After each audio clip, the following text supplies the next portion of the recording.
É muito difícil encontrar filmes ou séries de ação com personagens femininas genuinamente interessantes. E de tudo que eu assisti na minha busca por gostosas malucas que sentam cacete em todo mundo, nada, eu digo, nada supera a alegria e a satisfação que eu senti assistindo Baby Assassins, que eu apelido carinhosamente de Bebês Assassinas, mesmo essa tradução para o português não existindo. Um dos gêneros que mais despreza e exclui mulheres, sem dúvidas, é a ação, onde por muito tempo as personagens femininas foram apenas coadjuvantes, figurantes, para cumprir o papel de interesse amoroso, donzela em perigo, ou então a gostosa assassina fria e letal, que normalmente é sempre bem sexualizada. E não é que eu tenha nada contra uma gostosa usando uma bela roupa de couro justíssima, só que eu não consigo sentir empatia, nem me identificar com nenhuma dessas personagens. Mas aí chega Baby Assassins, completamente fora da caixinha. Duas assassinas de aluguel que acabaram de sair do ensino médio, potencialmente são neurodivergentes, e que moram juntas sendo menininhas e casadas.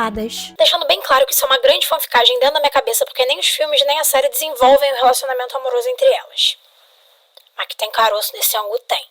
Olá, meus divos e divas, meu nome é Duda Persson e sejam bem-vindos ao canal mais inclusivo desse YouTube.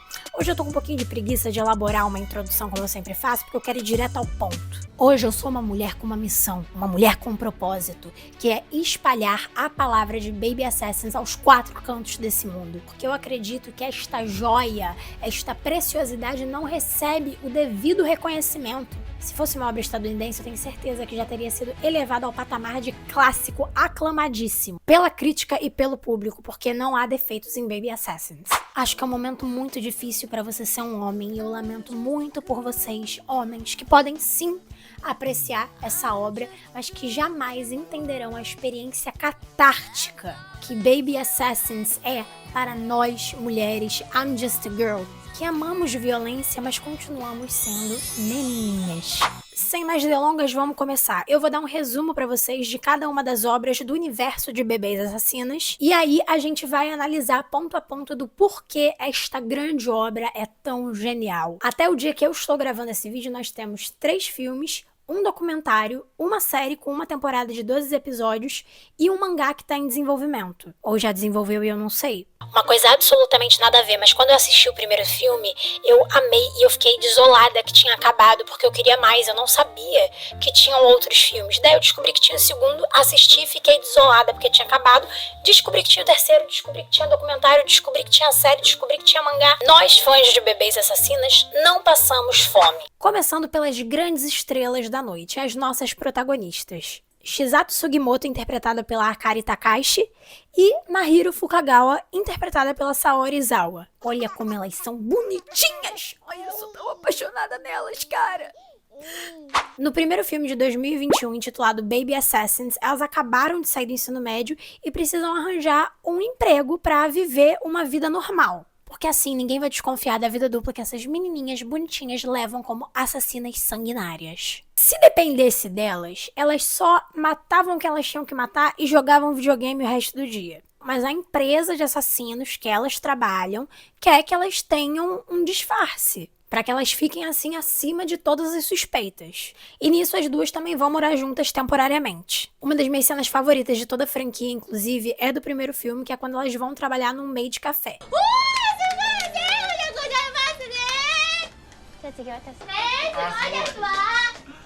Não sei se vocês sabem o que é um maid café, mas eles são muito populares no Japão e tem alguns aqui no Brasil também. São basicamente cafés temáticos onde as atendentes, as garçonetes, interpretam um papel. Você chega, você olha o cardápio e você escolhe como você vai ser atendido, podendo inclusive escolher uma personalidade que vai te maltratar e te humilhar durante o atendimento. Eu já fui uma vez em São Paulo e foi assim, uma experiência. Não sei se positiva, não sei se negativa, mas foi uma experiência. Ao final do filme, a amizade delas está consolidada e essa condição de morar juntas, que era temporária, se torna permanente. Pois bem, o filme deu muito certo e tivemos uma continuação em 2023 intitulada Baby Assassins 2. Só que dessa vez as nossas assassinas favoritas estão sendo caçadas por outros assassinos. Uma coisa muito legal e que se consolida como uma linguagem de todas as obras dessa franquia é a inclusão de vários momentos banais do cotidiano delas, em contraste com as cenas de ação extremamente bem coreografadas e violentas.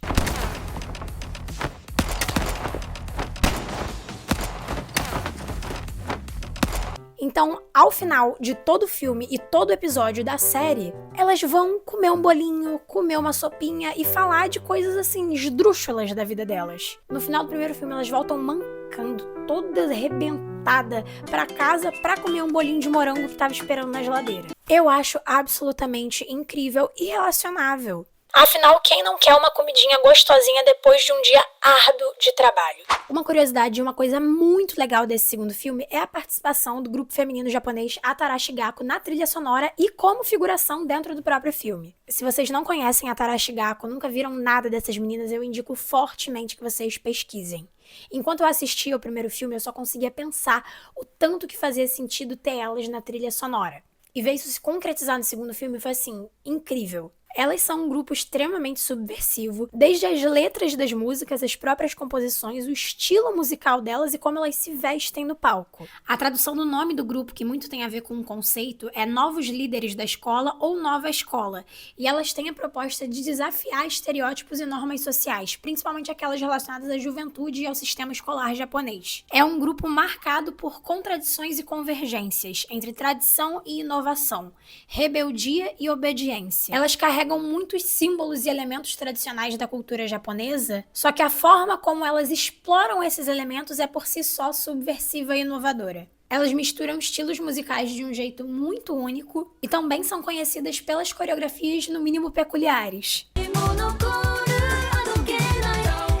No segundo filme, a minha sequência favorita é definitivamente quando elas estão trabalhando, entregando panfleto vestida de gatinho e de tigrinho, ou é panda e tigrinho. E elas começam a brigar, a cair na porrada. Eu amo tanto essa cena que eu tenho uma camisa que a minha namorada estampou com ela. Nesse filme eu comecei a me perguntar seriamente se estava liberado shippar as duas.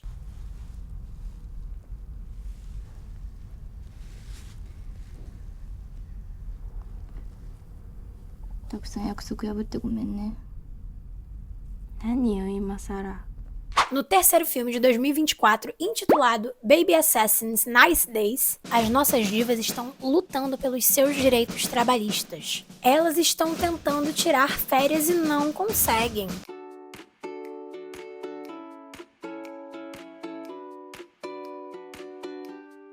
Elas têm uma última missão para realizar, que dá um problema, o cara que elas tinham que matar foge, forma-se uma confusão enorme, e aí elas têm que adiar suas férias. Sem dúvidas, as cenas de ação que me deixaram mais tensas foram as do terceiro filme. Tiveram duas em específico que eu assisti tendo um piripaque, achando que as nossas divas passariam dessa para melhor.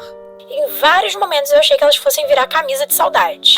Acho que a gente pode dizer que progressivamente a cada filme as sequências de ação foram pesando mais. Eu não acho que isso seja ruim, porque cria uma sensação pra gente de que cada vez o risco era maior das missões delas. Agora, falando do relacionamento das duas, que também é uma coisa que evolui a cada filme, aqui parece que elas já estão casadas há uns 10 anos. Cuidado que elas têm uma com a outra, o tipo de relação que elas têm, como elas nunca deixam ninguém entrar no meio das duas, pra mim, passou de amizade há muito tempo. Agora, se elas não sabem disso, não vou ser eu que vou contar. O documentário foi gravado sobre o processo desse filme, mas eu não consegui assistir ele, não encontrei disponível em lugar nenhum. Então, se você souber em que submundo da internet eu preciso me enfiar para assisti-lo, por favor, me avise. Chegamos em 2025, o ano abençoado no qual estamos, onde foi anunciado em fevereiro o desenvolvimento do mangá inspirado em Baby Assassins. E também foi lançada a primeira temporada de Baby Assassins Walk Here Every Day, que mantém exatamente o mesmo tom dos filmes, delas terem missões a concluir e conciliarem isso com o dia a dia delas. I'm just a girl absolutamente banal, normal, fofinho, cute, kawaii. Só pela sinopse, se eu não tivesse assistido, já estaria absolutamente convencida. Mas afinal, o que torna Baby Assassins tão fascinante, tão incrível, tão genial? O universo. O mais óbvio que precisa ser dito é a construção desse universo. Eu acho incrível que a profissão de ser assassino profissional é levada muito a sério. Acho que diferente de uma grande maioria de filmes que às vezes trazem essa profissão como uma coisa de submundo, escondida, muito sigilosa, elas têm uma relação com isso de como se elas fossem CLT. Tem horário de trabalho, tem benefício na empresa, tem plano de saúde, tem sindicato. Sim, tem sindicato. Você aí, fudido, trabalhando de PJ, e essas meninas que matam gente por dinheiro têm um sindicato lutando por seus direitos trabalhistas. Elas têm um código de ética que elas têm que seguir, senão elas podem ser suspensas da empresa e não receberem mais missões, trabalhos, porque elas recebem por trabalho. Elas não matam por motivos pessoais. Matar é um trabalho.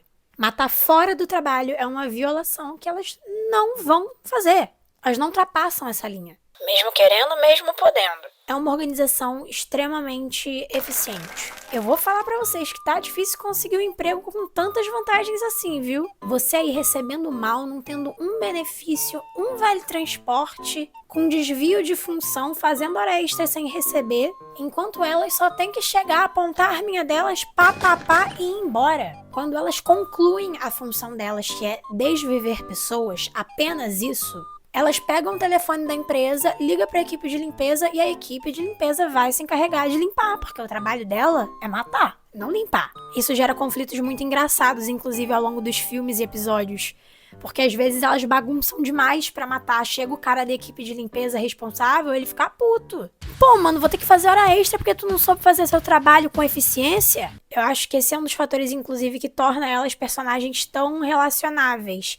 Porque tem muito no cotidiano delas, que é também o cotidiano de uma pessoa normal. Quem nunca reclamou no trabalho com uma pessoa de outro departamento que te ferrou e você teve que fazer hora extra por causa de um erro? Mistura de gêneros. Baby Assassins tem comédia, tem ação e tem drama. Só que o jeito que esses gêneros se intercalam no roteiro, não tem um se sobrepondo a outro. Não é mais comédia que drama ou que ação. Às vezes você tem os três acontecendo de uma vez. Às vezes o alívio cômico vem dentro de uma sequência fortíssima de ação com um movimento. Personagens femininas complexas. Jamais caio na armadilha de acreditar que personagem feminina complexa só existe em drama psicológico, com aquela choradeira e buá.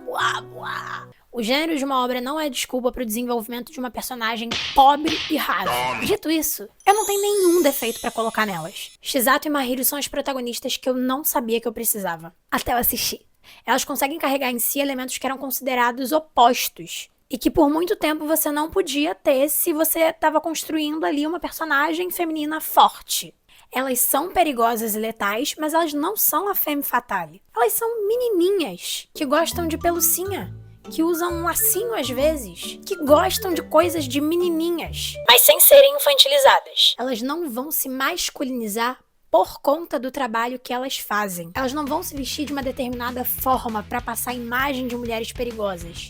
Mas isso não faz delas menos perigosas. Preciso pontuar também que eu amo muito a caracterização das duas. Elas são muito mais reais e relacionáveis do que essas narrativas que tentam vender o empoderamento raso feminino. Mulheres fortes podem ser bobas, fofas, esquisitas, estranhas, largadas, nojentas. Não precisam aparentar que saíram de uma passarela depois de lutar a batalha da vida delas. Esse ponto delas me lembra muito Guerreiras do K-pop, que foi um hit desse ano, embora as histórias não tenham nada a ver. A gente tá falando de uma mesma construção de personagens femininas imperfeitas e reais. Elas lutam muito, elas são muito boas no que elas fazem, mas elas não são perfeitas. Elas também apanham, porque para uma personagem feminina ser forte, ela não precisa ser perfeita. Inclusive, ela precisa ter defeitos e fraquezas pra gente se identificar com ela. Elas também não carregam aquele vício da protagonista forte que precisa se provar perante a todo mundo. Ela precisa provar que ela é a melhor que todos os homens. Elas não precisam superar homem nenhum, isso nem tá em discussão, porque homens não são parâmetro na construção dessas personagens. Inclusive, uma coisa que eu acho ótimo é a morte do cavalheirismo. Nenhum rival masculino que luta contra elas subestima a capacidade dessas meninas.